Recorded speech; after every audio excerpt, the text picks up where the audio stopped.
Assalamualaikum warahmatullahi wabarakatuh. Waalaikumsalam warahmatullahi wabarakatuh. Alhamdulillahi rabbil alamin. Wassalatu wassalamu ala ashrafil anbiya'i wal mursalin Sayyidina wa maulana Muhammadin wa ala alihi wa sahbihi ajma'in.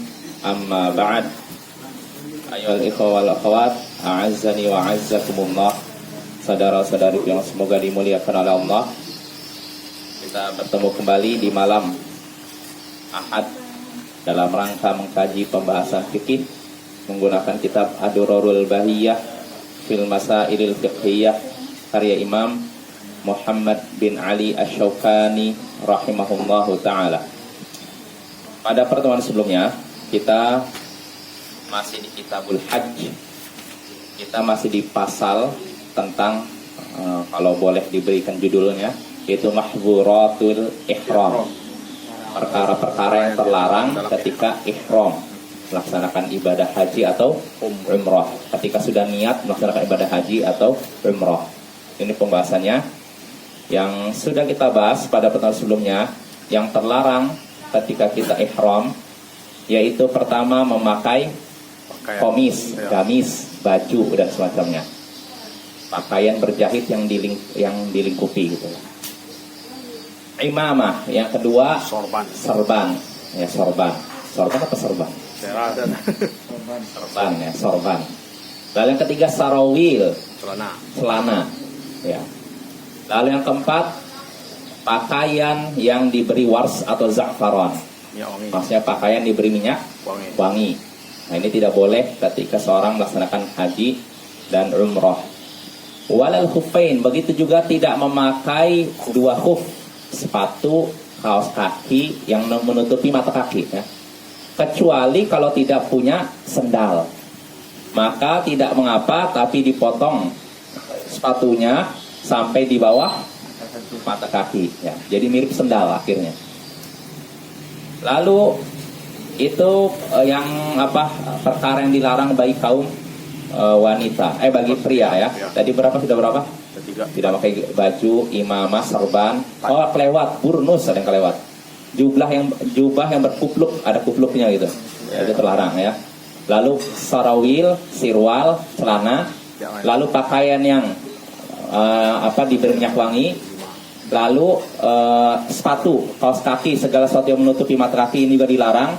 Kecuali kalau tidak punya sendal, maka tidak mengapa dipotong hingga di bawah sudah mata kaki. Nah ini 6 larangan bagi kaum pria. Adapun bagi kaum wanita, sebutkan sini yang berarti ketujuh atau pertama bagi kaum wanita, wala tantaqibul mar'atu. Wanita tidak boleh memakai niqab. Niqab sesuatu yang menutupi wajah, muka.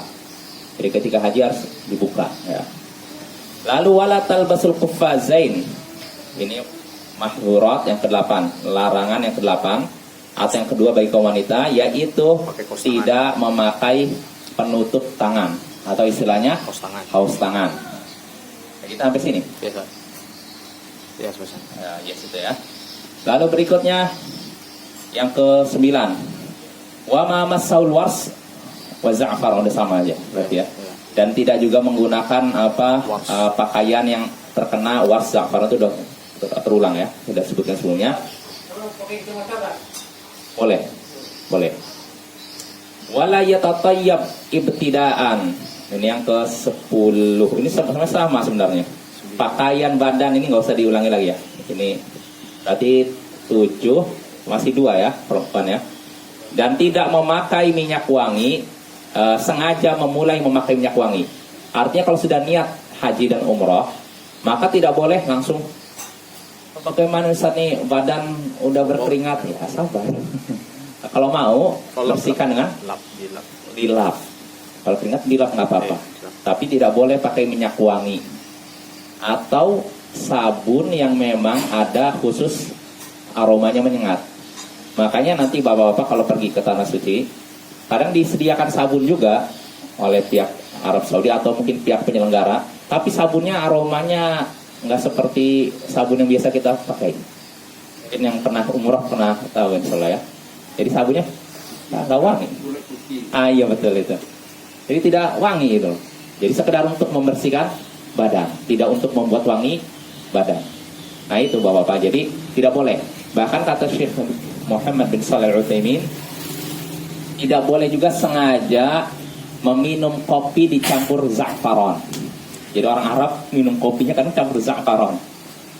Za'faron itu ya tadi untuk ini juga Muhammad. Bisa diminum sih. Ya, begitu. Jadi mungkin supaya wangi, supaya sedap, jadi kopinya dicampur za'faron. Itu kalau pakai cengkeh juga. Allah, cengkeh apa tujuan untuk bikin wangi? Enggak kan? Kemudian Enggak, kayu manis wangi. nah itu pokoknya kalau tujuan untuk supaya ya mungkin badan wangi atau apa, ya itu bisa juga terlarang kata beliau. Deodoran. Iya, deodoran. Deodoran itu untuk wangi atau untuk menyerap keringat? Wangi juga sekarang. Hah? Sekarang pakai wangi juga sih. Kalau memang untuk ini memberikan wangi itu nggak boleh juga. Nggak boleh. Tapi kalau untuk menyerap keringat, Cuman itu nggak masalah. Cuman ada yang punya. Itu wangi sih. Apa? Sebelum berpakaian bisa mandi, sebelum berpakaian dia bisa kita pakai kan?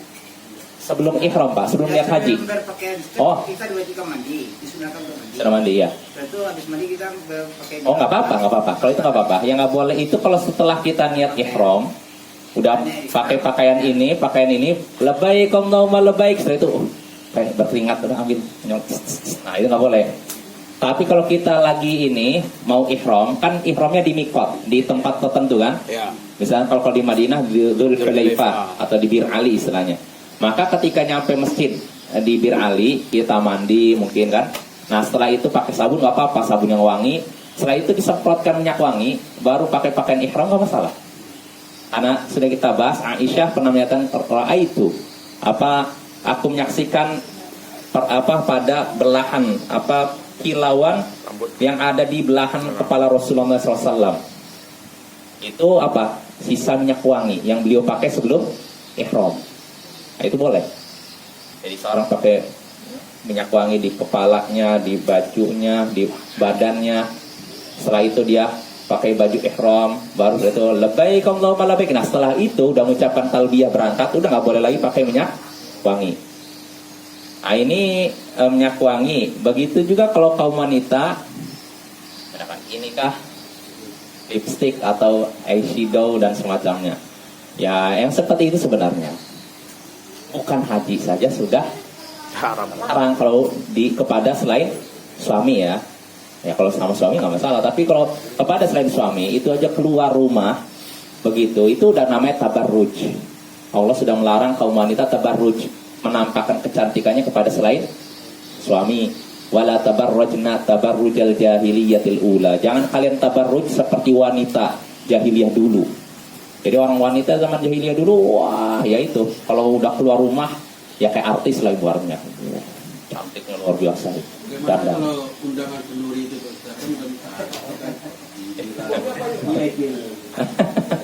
dilarang tuh? Kenapa? Oh itu apalagi? Oh kalau keluar rumah, ya pernah Abu Hurairah berjalan menuju satu tempat, ada lewat seorang wanita. Abu Hurairah mencium aroma wangi, lalu tanya, ya amat Allah, ilal masjid turidin, wahai hamba Allah, apakah kamu menuju masjid? Ya.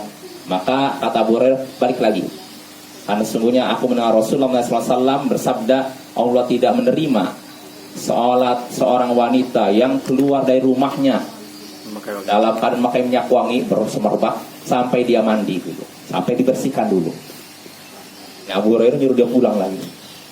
Nah ini, dan dalam riwayat Ahmad, Nabi SAW bersabda, ayyuma imra'atin istahtarat famarrat biqaumin liyajidu rihaha fahyazani. Wanita mana saja yang memakai minyak semerbak, minyak yang tercium gitu loh kemana-mana, wanita mana saja yang memakai minyak wangi lalu melewati suatu kaum agar mereka mencium aromanya, maka wanita tersebut pezina. Kata kalau disebut pezina berarti dosa besar atau dosa kecil? Besar.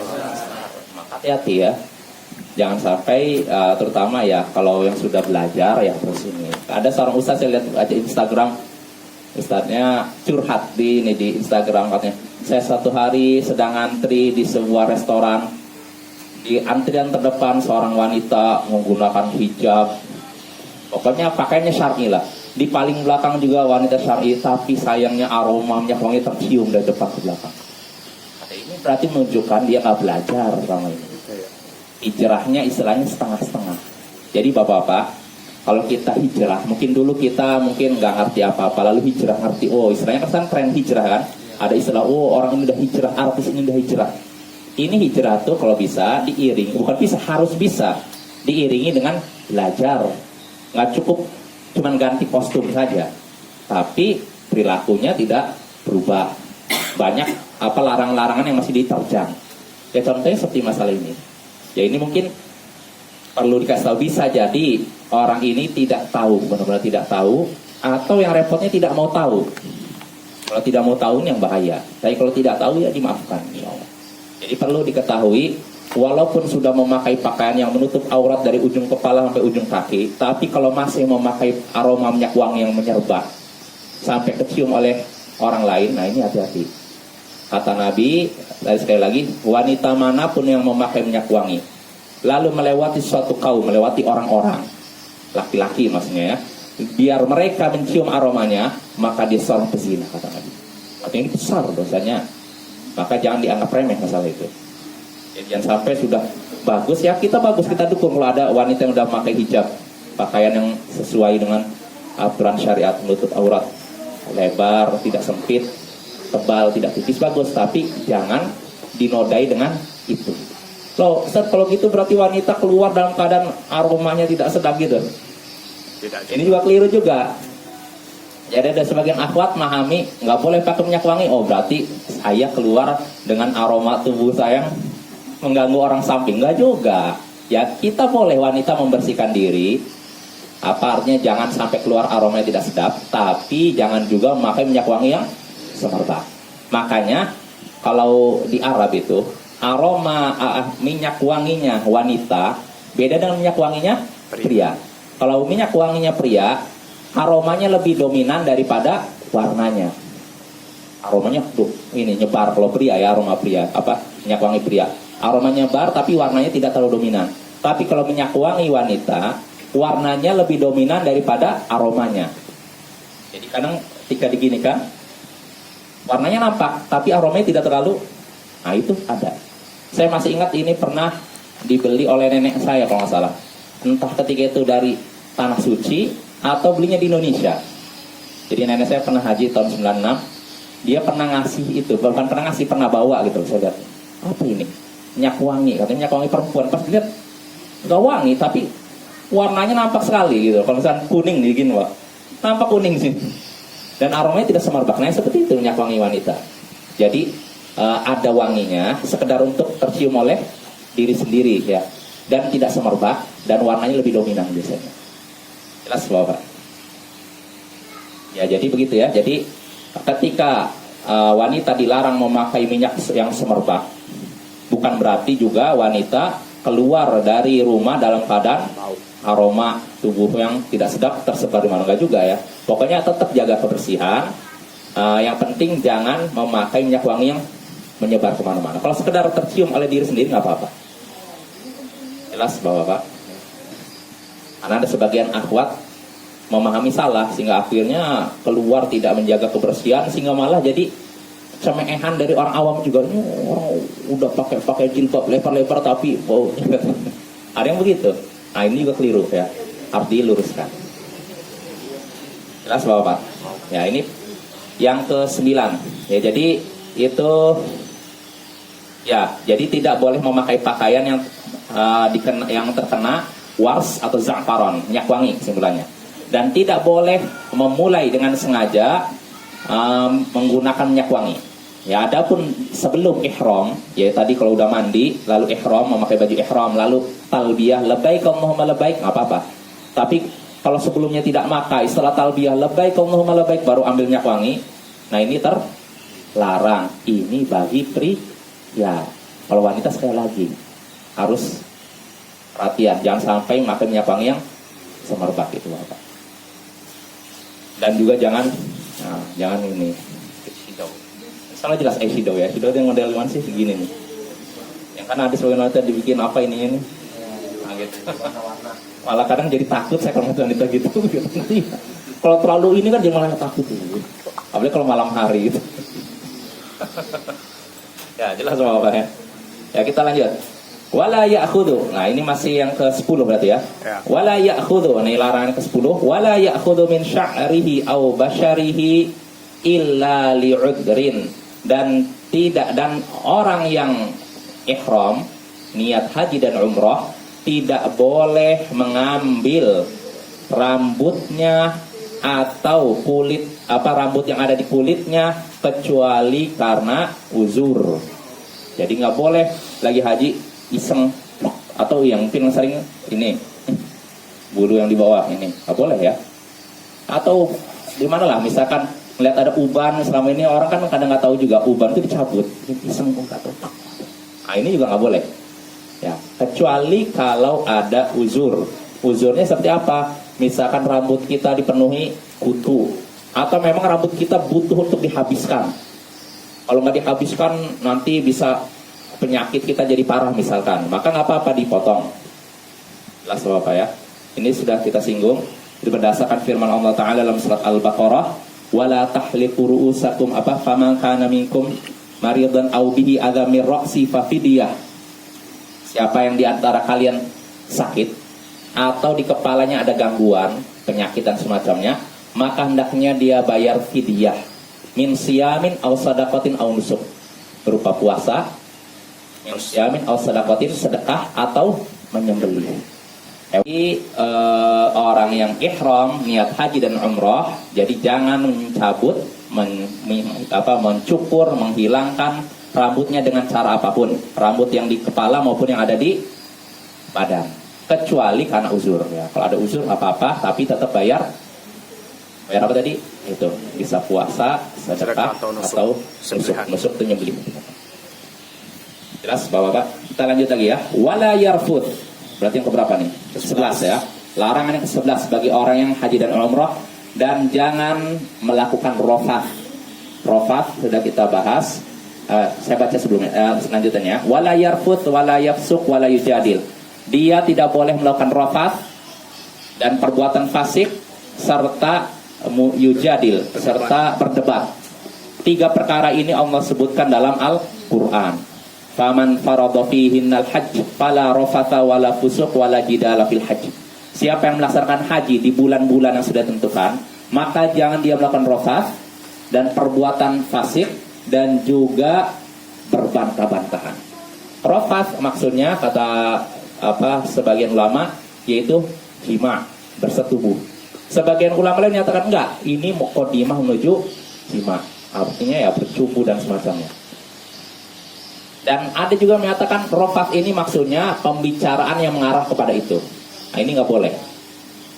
Maknanya yang kalau kata orang, jorok lu kamu nih, nah itu nggak boleh kayak gitu. Dan juga tidak boleh mengucapkan kata-kata fusuk, kata-kata fasik, berdusta, mencela, gibah, atau mengadu domba. Nah ini kalau di luar haji boleh tidak mengadu domba? Tidak. Apalagi di musim haji. Ya maka musim haji itu fokus ibadah. Nggak usah bahas masalah politik. Ya Bapak, saya melihat statusnya ada seseorang mempertanyakan temannya, ini lagi haji malah membahas Pilpres 2024 gitu. Ya sebenarnya nggak masalah orang bahas Pilpres, cuma biasanya kalau udah pembahasan Pilpres biasanya kan nyinggung ini dan ini, ya kan? Akhirnya ujung-ujungnya gibah, ya tidak? Ya artinya haji itu udah fokus haji, nggak usah bahas Pilpres. Udah nyampe tanah suci masih membahas Pilpres 2024. Lucu ya. Lalu berikutnya, dan jangan berbantah-bantah, berdebat. Nah ini juga nggak boleh. Debat ini artinya asalnya seorang nggak boleh debat. Debat ya. Kalau debat pusir, debat yang tercela itu nggak boleh. Terus bagaimana kalau debatnya ini ilmu? Maka kalau memang tidak dibutuhkan jangan juga. Tapi kalau memang butuh, orangnya kebetulan mungkin butuh ilmu, maka nggak masalah. Jelas Bapak ya. Kita yang berapa tadi? 11, 12, 13 ya. Lalu yang keempat, wala yankih. Sampai sini kemarin. Sampai sini ya. Nikah dan dinikahi. Ya sudah sampai sini ya. Berarti 13. Kemarin sampai berdebat itu ya. Berdebat ya. Ya. Sampai situ ya. Nah, berarti kita masuk mahzurat yang ke-14. larangan bagi orang yang ihram yang ke-14.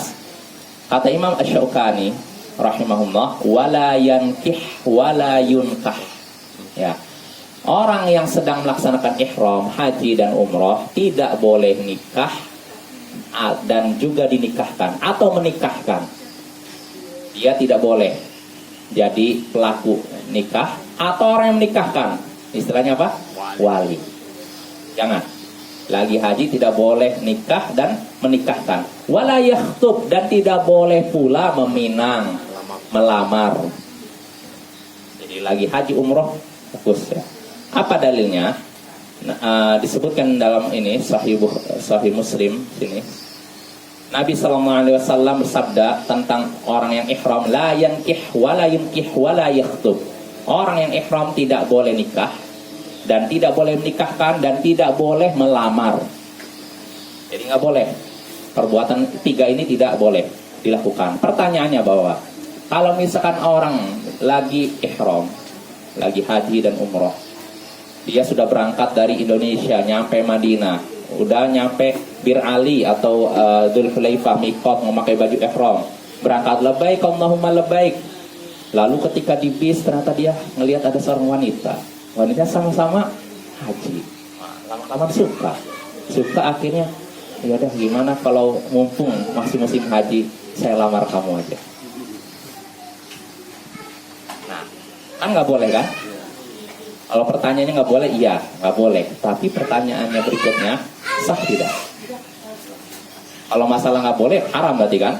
Melakukan itu haram. Pertanyaan tapi sah nggak? Ininya, apa lamarannya? Bukan hajinya, kalau hajinya hah? Tidak sah. Terus bagaimana kalau nikah? Apalagi melamarnya aja tidak sah. Apalagi tertolak ya. Maka kalau mau nikah sabar. Tunggu nanti kalau udah selesai haji baru lamarlah dia. Baru nikahi. Kalau memang ada walinya ya, tapi kalau nggak ada wali nggak boleh tetap ya. Sebab Nabi SAW sabda la nikaha illa biwali. Tidak ada nikah kecuali dengan izin wali ya. Boleh. Jelas Bapak? Ya jadi itu larangan ke 15 Tadi berapa? 15 lagi. Kan 15 ya. 15. Lalu yang ke-16. Larangan yang ke-16. Ya, yang ke-16 kata Imam Asy-Syaukani rahimahullahu taala, wala yaqtulu saydan.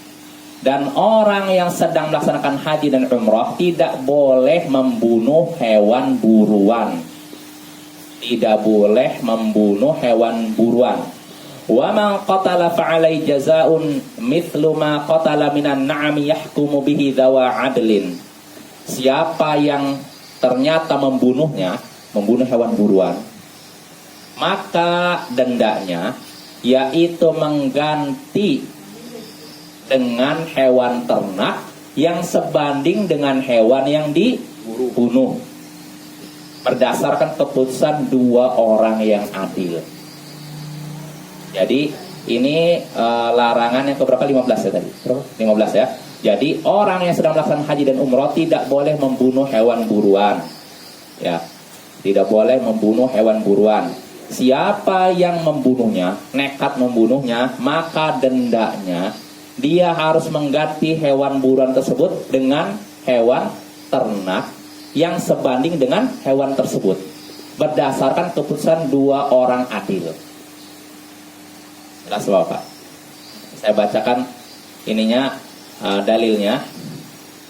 Dalilnya dalam ini Al-Qur'an. Ya ayyuhalladzina amanu la taqtulus sayda wa antum hurum, dalam Al-Maidah. Wahai orang-orang beriman, jangan kalian membunuh hewan buruan sedangkan kalian sedang ihram, sedang melaksanakan haji atau umrah. Jangan bunuh hewan buruan. Nah pertanyaannya Bapak-bapak. Ya, di sini kan katanya jangan membunuh hewan buruan. Apa sih hewan buruan? Apa sih hewan buruan? Hah? Apa hewan buruan tuh? Rusa. Apa lagi? Hewan yang diburu berarti kan hewan buruan kan? Apa saja? Rusa, gajah, kerbau,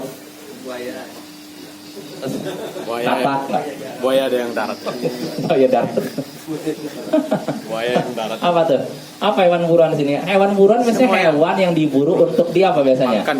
Makan, ya kan? Iya, Ustaz. Betul? Betul. Nah, pertanyaannya, kalau orang yang membunuh hewan buruan, hewan yang diburu untuk dimakan, ini hukumnya apa?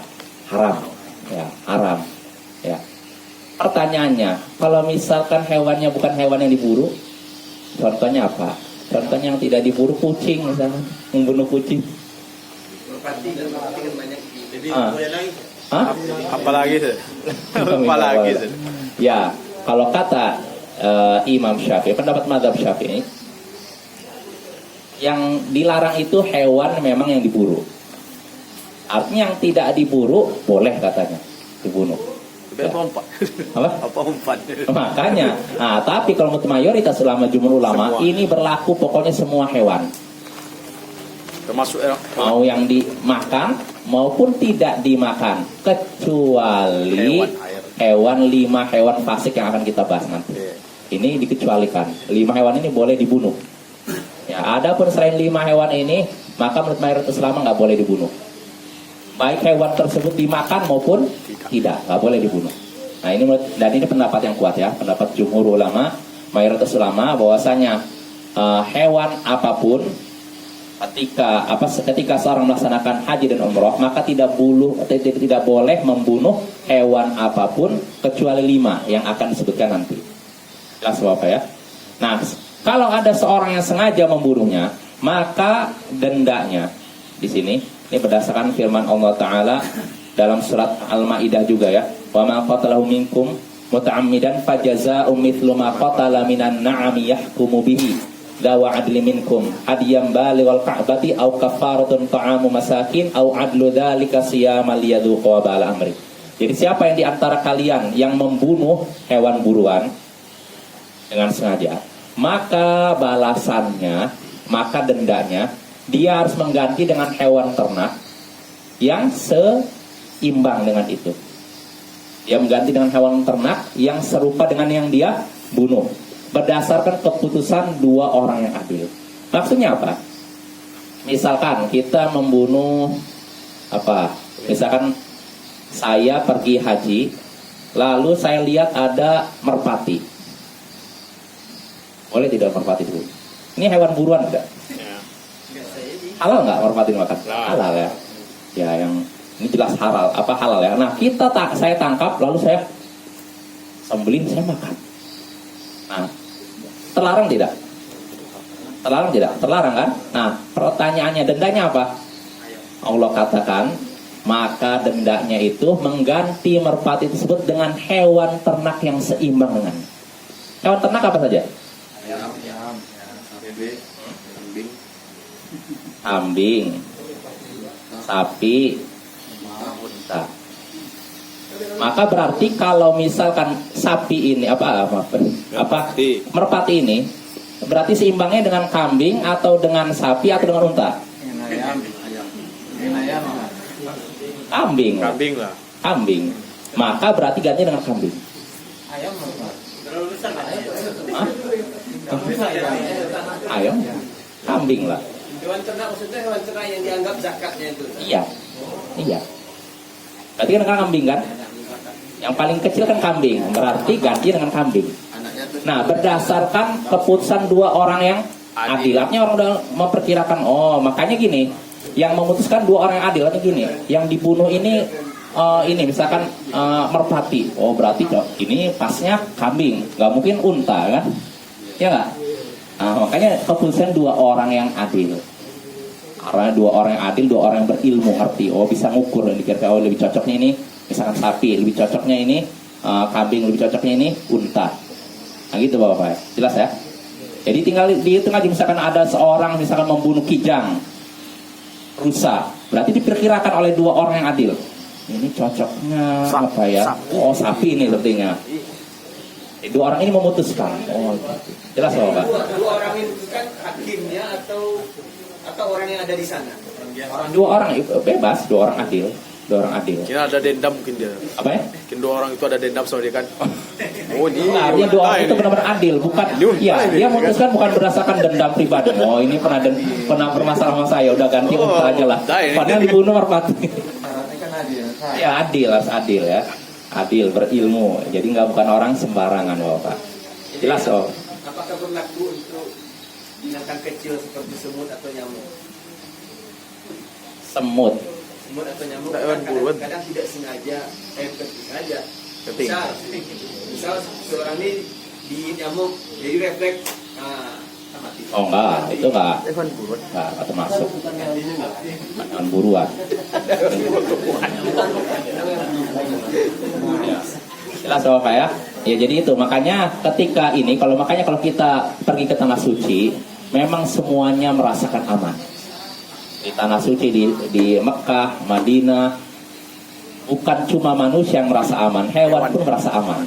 Jadi kita ngelihat keluar Banyak. ke pelatar Masjidil Haram itu banyak sekali merpati dan nggak ada satu orang pun nangkap.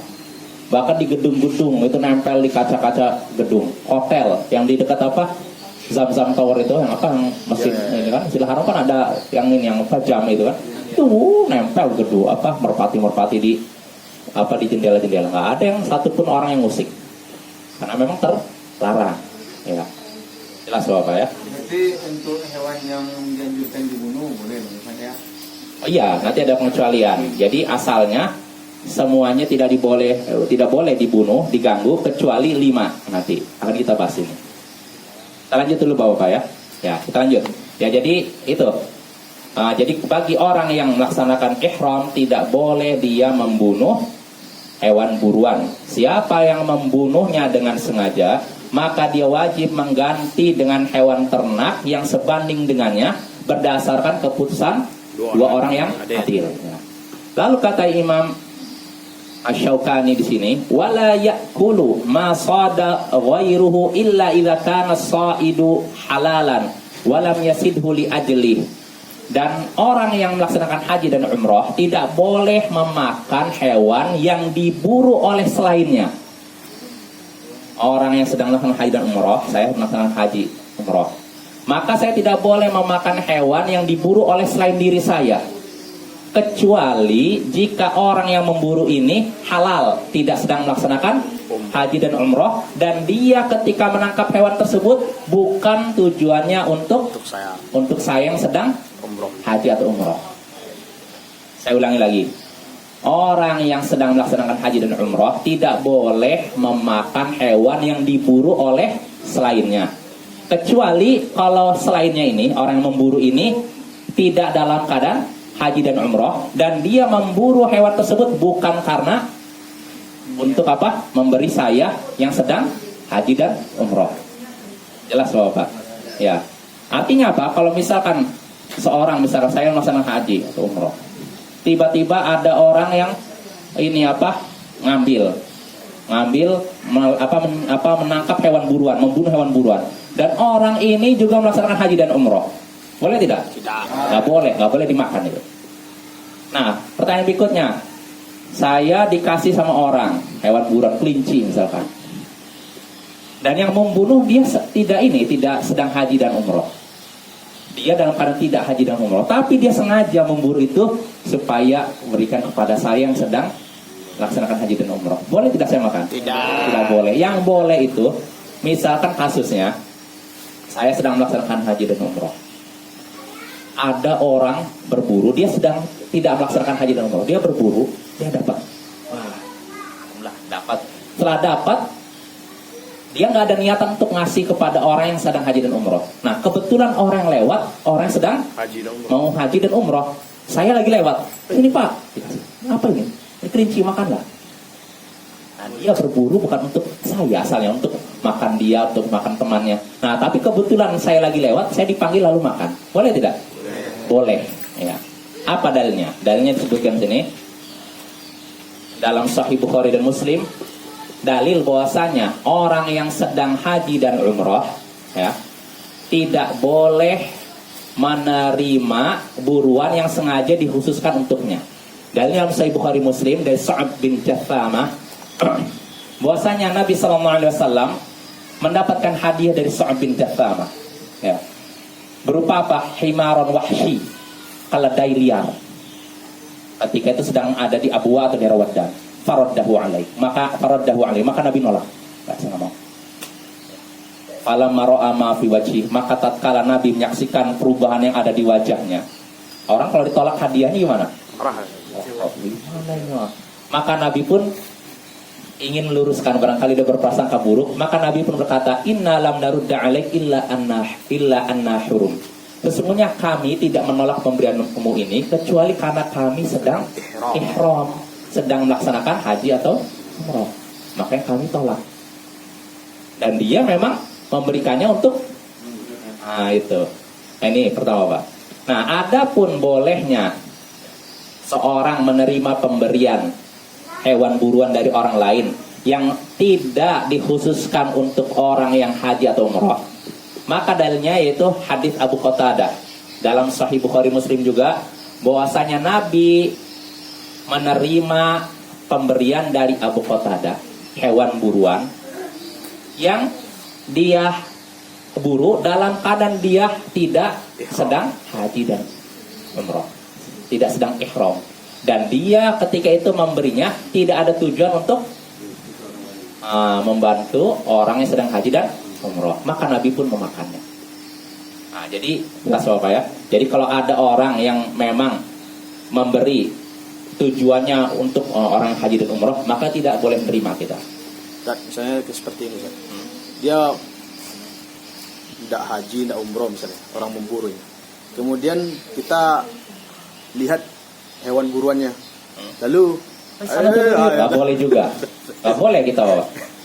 Misalkan kita ini ada orang yang ini, yang apa, sedang tidak melaksanakan haji dan umroh, dia tidak kepikiran untuk berburu, tiba-tiba saya lihat hewan buruan tuh, maka jangan juga kayak gitu, nggak boleh bawa, walaupun sekedar menunjukkan. Jelas Bapak ya. Pokoknya kita hanya boleh memakan kalau memang seorang memberi bukan karena alasan kita sedang haji dan umroh. Ya misalnya seorang nggak sengaja buat makanan, kebetulan kita lewat, dia lagi buat makanan ini dari hasil buruan, nggak ada niatan untuk orang yang haji kan, maka nggak apa-apa kita makan. Tapi kalau memang sengaja, saya akan memberikan hewan ini untuk orang yang sedang haji umroh, maka jangan. Iya, jelas Bapak ya. Ya. itu termasuk ikan misalnya, hewan buruan tadi. Enggak kan? Beda kalau ikan. Apa? Uhilla lakum saydul bahri wa ta'amu mata'an lakum lis-sayyarah. Dihalalkan bagi kalian buruan yang ada di laut. Kalau laut nggak masalah. Yang nggak boleh itu di darat maksudnya. Jadi kalau sambil ini pergi ke Tanah Suci naik kapal sambil mancing nggak apa-apa. Jadi dulu orang pakai kapal. Nah iya sama dulu gitu kan. Jadi kayak deh kan. Iya karena lama di kapal kan. Iya kan? Bahkan katanya kalau meninggal dibuang langsung ke laut malah katanya gitu. Ya nanti mau lah. Iya karena nggak mungkin ini kan mampir ke darat kan. Iya jelas Bapak ya. Habis waktunya. Habis. Oh ya udah. Ya udah Bapak berarti sampai situ. Sampai ke berapa? Larangan ke berapa? 16 16 ya. Ya. Jadi larangan ke-16 yang terakhir, orang yang melaksanakan haji dan umroh tidak boleh membunuh hewan buruan. Siapa yang membunuhnya dengan sengaja, maka dendanya apa? Mengganti dengan hewan ternak yang sebanding dengan hewan yang dibunuh berdasarkan keputusan dua orang yang adil. Ya. Dan juga tidak boleh dia memakan hewan yang diburu oleh selain dirinya. Kecuali kalau orang yang memburu ini tidak sedang melaksanakan haji atau umroh dan dia juga memburunya bukan untuk khusus untuk dia. Ya. Jelas Bapak ya? Ya. Bagaimana dengan binatang yang tidak diburuan itu? Tidak diburu lah. Sudah diburuan. Tidak boleh dibunuh gitu. Apa? Sudah diburuan. Boleh. Nanti akan kita bahas. Ada pembahasan khusus. Pengecualian nanti, insya Allah akan kita bahas.